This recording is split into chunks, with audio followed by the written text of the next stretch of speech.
Okay, so we're going to go through how to pick up a mandibular 2-implant overdenture in the mouth. And I believe that the most accurate method to do this is to pick it up chairside as opposed to lap processed, and I can explain why. The way that the 2-implant overdenture works is the implants are solely for retention. They're not there for support. The tissue is still the support for the denture. So if you think of it that way, then it makes sense that the denture has to be in intimate contact with the tissue. At the same time, the attachments are seated in the abutments in order for this to work. If the denture is not seated on the tissue and the abutments are supporting the denture, that's when you're going to get a rock. People are going to be catching food. They're going to wear out the attachments in 2 days and call you back, and they'll keep switching out attachments. So the important thing here is that we deliver this in a way to ensure that the denture is fully seated on the tissues. Before we go over what I'm going to use, I want to just explain the way that I think about this. And this is an implant crown, but I can't find any natural tooth crowns that haven't been delivered in the office, so I'm just going to use this. We all know how to deliver a crown, and it really is 3 simple steps in the correct order. The first step is we ensure that the proximal contacts have the right intensity. And the reason we do that first is because if we were to check the margins or the occlusion before checking the proximal contacts, then we might adjust things that don't need to be adjusted. The proximal contacts are the first order of business to ensure that the crown has a chance to be fully seated. So once we adjust the proximal contacts accordingly, now we can check the margins to assess fit of the crown, meaning the fit of the crown to our crown margin, which can include using fit checker things to make sure that it's fitting the actual prep. But for the most part, we check proximal contacts first to make sure that it's possible for it to be fully seated. Margins second to check fit. And once we check those 2, and only once we check those 2, we check the occlusion last. If we were to check the occlusion first and it was high, and we adjust the occlusion accordingly, number one, you're going to be adjusting a lot. But more importantly, you're going to adjust it into occlusion, and then if you check the contacts after that and adjust it, and the crown seats all the way, now the crown is short. So the steps are check proximal contacts, then margins, then occlusion. I think I'm preaching to the choir. I'm sure all of you understand that completely. The way that we then deliver an overdenture with attachments, and this specifically is using the Zest locator attachment, but really with any attachment, is we go through the same methodical steps, and I'll explain that in just a second. So the armamentarium includes PIP paste, pressure indicating paste, which I use without fail with every single insertion of a removable prosthesis, as well as adjustments. So we're going to have PIP paste. We're going to have black caps or the metal housings that, if done correctly, were used at the initial impression appointment and subsequent appointments after that. The reason, and I've already explained this, but the reason we want to make the impression with these caps on the initial impression is the same reason we want to take an impression of a crown. We want to take the impression of a crown when that prep is going to exactly mimic what we want to make the restoration to, and we don't want to make it before that. Same thing here. We want the impression and the subsequent master model, or even the model we make the custom tray on. We want the model to mimic what we want the restoration to fit on in the mouth. So it's the same concept. So these black caps have been in the patient's case pan since the initial impression, used for the final impression or the master impression, and so on and so forth as needed. And now we're going to use them for this. We have the white donuts, which protect the abutment from any excess acrylic from getting locked on. If you have the correct locator height, you definitely want to use this, but it's not incredibly easy to get the thing locked on. I do want to make the point though that if the locator height is tall, or one side of it is, one side of the abutment is exposed way more than the other side, I'll use 3 or 4 of these donuts sometimes on the same abutment, just to kind of block out. You really only need the acrylic in an ideal world to attach to this metal housing. Everything else is unnecessary. So you can use as many donuts as you want. And then most typically, I will switch out these black caps with blue caps initially, and go up from there with retention as needed. Most of the time the blue caps, especially in the initial denture, is enough retention. So I have that. I have this locator tool from Zest, which really convenient to use. I'm sure most of you are familiar with it, but you need that. We have the denture, which at this point should already have processed in it holes that match the metal housings on the abutment. I still go in and just lightly dust the outside edges of it, just so it's got plenty of clearance to seat over the abutment. But this is why you make the impression with the housings on, so you don't have to have an acrylic, snow fest here trying to bore these holes out in front of the patient at delivery. It should already be processed in there, pretty much ready to go. We have the patient here who, this is just an overdenture model and a random denture setup from the lab, so they're not made for each other, but for this purpose it's going to work. We have our options for materials to pick up the attachments. Cotton rolls, a must. And so at this point we're ready to get started.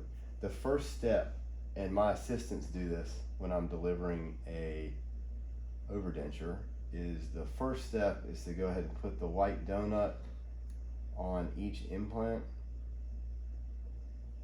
and the metal housing. So when I walk in the room, this is what the patient looks like. And the denture already has PIP paste. I'm not going to paint this just in an effort to save time and not be messy, but PIP paste on the denture. I walk in with that on the tray table, and this is what the patient looks like. So the first step, just like our crown, we want to ensure there's nothing preventing full seating of the restoration. So in this case, we're going to have our PIP paste. If you want to use some fit checker or some kind of PVS in these holes to make sure it's not touching the attachments, you can. For me, maybe it's just because I've done it enough, the PIP paste is enough. I'll seat this down. The patient does not touch the upper teeth to the lower teeth at all until we're ready to check occlusion. So I'm not going to have the patient bite down. I don't want them to bite down. They're not going to look at the denture.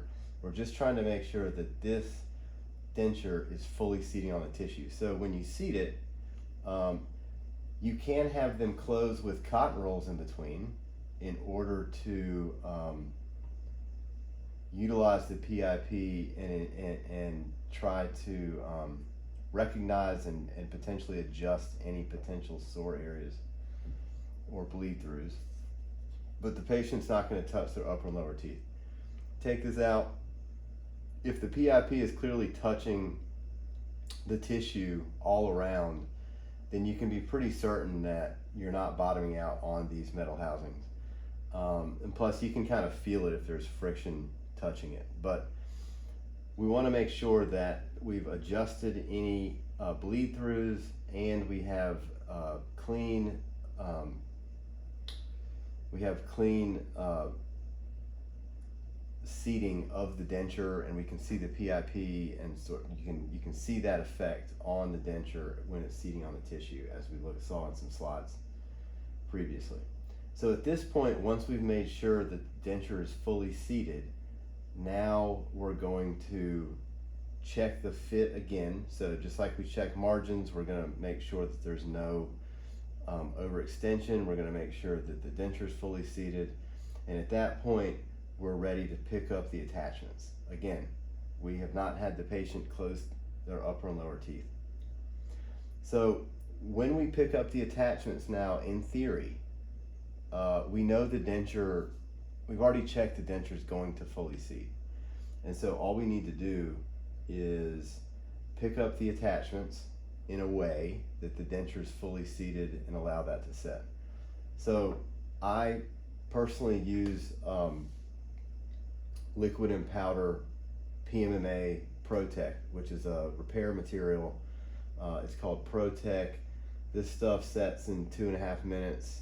I don't know if you can see this on the screen, but this is like a half-gallon jug. You can tell we use it all the time. This is what our technicians use for all repairs and pretty much anything we need cold cure acrylic for. It's relative to the other options really cheap, and I beat it in there. I'll show that to you in a minute. Probably the quickest way, but also most expensive way, is Quick Up Voco, really popular pickup material. I do use this for full arch like conversions and things that I'm really just trying to move really quickly with, but this stuff sets up in about 1.5 minutes. It is acrylic resin, works really well. This thing's like $80, so I mean it's not particularly cheap, but nice if you don't do it a ton. You don't want to mess with powder and liquid acrylic. Third option is Triad Gel, which a lot of people use. This is a light cure composite resin actually material. The light cure actually works really well through a denture. It allows you to be, it's quick. It allows you to light cure it when you're ready, when everything's fully seated and you're ready to light cure it. The issue with this is that it's not going to have the same bond to the acrylic denture base, and so you need to incorporate some mechanical retention with this in order for this to work. But I know some people who I really respect in removable prosthodontics that use this. I don't. I just don't really trust it, but it works if you like it. So what I use is a powder and a liquid, and I don't want to put a hole in my overdenture model, but most often I end up putting a little vent hole through here with like a 4-round burr that goes through the lingual of this housing area to the lingual of the denture, and that allows me to have a vent hole for any excess material. What happens otherwise, if you overfill it, then excess material bonds, gets all around the area around the attachment, and that is going to cause the denture base not to fit as well. And so you could have areas where that excess was that fit, that caused the fit of the denture to be such that the areas that don't have the excess are going to be not intimately touching the tissue anymore. So it's just not as clean. The vent holes, at first I was resistant to it. Now I do it every time. I'm not going to do it here, but I do it every time. So what I'm going to do is I'm going to take some monomer here, just paint the areas around it, and we're going to take the Protec, just powder liquid, and just kind of paint it in there. Put a little bit more. This method actually is really simple. You can get the consistency just right. And so this is a 2.5 minute set. So right now I've got this about 3/4 full, and I'm gonna seat the denture, okay, ensure that that's seated, and I'm going to have the patient close with cotton rolls in between here. Not the most ideal of posing. So this is how this thing is going to be picked up. The issue here is that when I say check occlusion, like we go tap, tap, tap here, checking occlusion with a denture is if they touch the upper and lower teeth, because if the occlusion is not perfect, which it rarely is with processed dentures, this lower denture has really no retention, and so it's going to change the way that it's seated based on the upper teeth.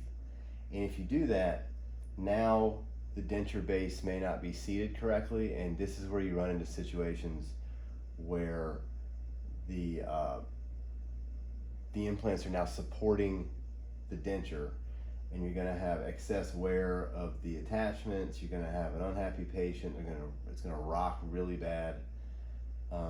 Food's going to get under it, and so on and so forth. So you really, in the same vein as like the crown here, we've checked to make sure that the restoration can be fully seated. Proximal contacts in the case of the crown. Make sure that it seats on the tissue and over the attachments with the denture.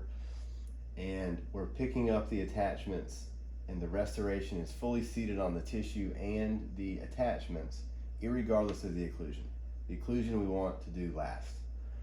And you don't want the patient to dictate where that denture is seated by touching their upper and lower teeth. So I'm going to give this a few minutes here. I Vaselined it, but acrylic and plastic don't like each other, or they like each other too much, so they don't lock that on. But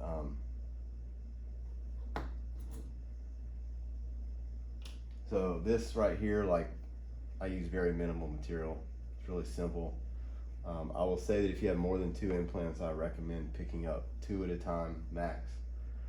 It's like a maxillary overdenture with 4 implants. Just pick up the back 2 first and then the front 2.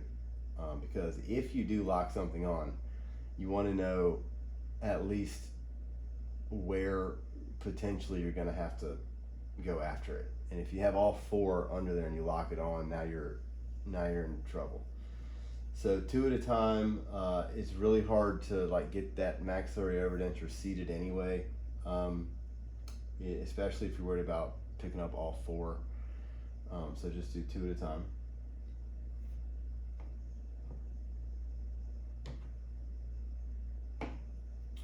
We should be about ready here. So again, you're not going to have the patient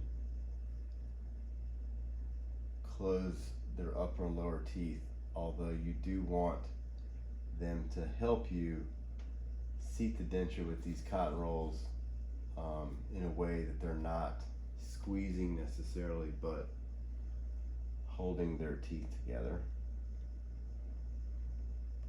Let's see if I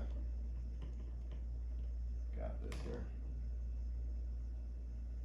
Yeah, so here we've picked up the attachments. We've got the black caps in there. And so I'm going to sort of clean this out here, just make sure everything's really clean. I'm going to take this locator tool, and sometimes with more than 2 implants, which I don't really recommend in the lower. I've done some with 3 and it works really well, but I don't recommend 4. It's just too much retention. If you have 4 implants, you may as well just make a bridge, but that's a discussion for a different day. With 2 implants though, I find that the blue caps are usually sufficient to go up from there. With 4 implants, I find that sometimes I have to just leave the black caps in there, because the patient, if they're not used to an overdenture, the patient can't get the teeth out. And that's sort of a lesson I learned too. Before they leave, make sure they can remove the denture. like make them remove it and put it back in, because otherwise they'll be calling you. They'll have to come back in. You'll have to take it out for them. Okay, so we have the blue caps. Now we put this in. Now at this point we check occlusion. I like to sort of manipulate the patient. I use chin point manipulation, but sort of manipulate them into something close to CR and just have them just close down gently just to make sure it's close. If it's close, I typically adjust this in the mouth. And once this is snapped, this is pretty stable. The best articulator you can get is the patient's own skull. So if it's really close, I just leave this snap down. I actually adjust it with a high speed. Just tap, tap, tap, just like you're doing equilibration with all natural teeth. And I kind of equilibrate it like that, as opposed to taking it in and out of the mouth 100 times. If it's not really close, I don't really want to sit there with the patient and grind on their brand new denture for a half an hour. So, you know, in cases where it's a class 2 patient, which most denture patients are, that's why they lost their teeth, also a discussion for a different day. If it's that, a lot of times that they'll drop back, or you need to make relatively significant adjustments to the bite. That is when I go ahead and just take, before I have them moving all around and getting used to these teeth, I take some bite registration material and take a CR record, take this to the lab and remount it and adjust this in the lab. I don't necessarily remount every single case for an overdenture. I don't think it's a bad idea, but I'd say I probably remount 50% of them, if not more. I really don't like to adjust a whole lot in the mouth. But we remount it and you get a situation like this, and then you can just take articulating paper and work out your CO and your excursions on the articulator, polish it up, and then you can take it back to the patient. You're done. Okay, the last thing I want to show in this little exercise here is the patient comes back and this housing's loose, or you need to change it out for whatever reason. I keep a $30 from Home Depot solder gun for this purpose, because it allows you you can just plug it in and in literally 20 seconds just pull these things out. So this happens to be a Weller. We buy a new one about every year. And once it's hot, these things literally just new acrylic, so these things just pop out. And you don't have a bunch of mess. You're not grinding like crazy. You're not tearing up the housing. The housing is not gonna have a problem with the solder gun. So you just get it out of there like that. It takes 20 seconds, and then you're ready to pick it back up if you need to. All right, so I think that's all I have for this. We can answer any questions offline here.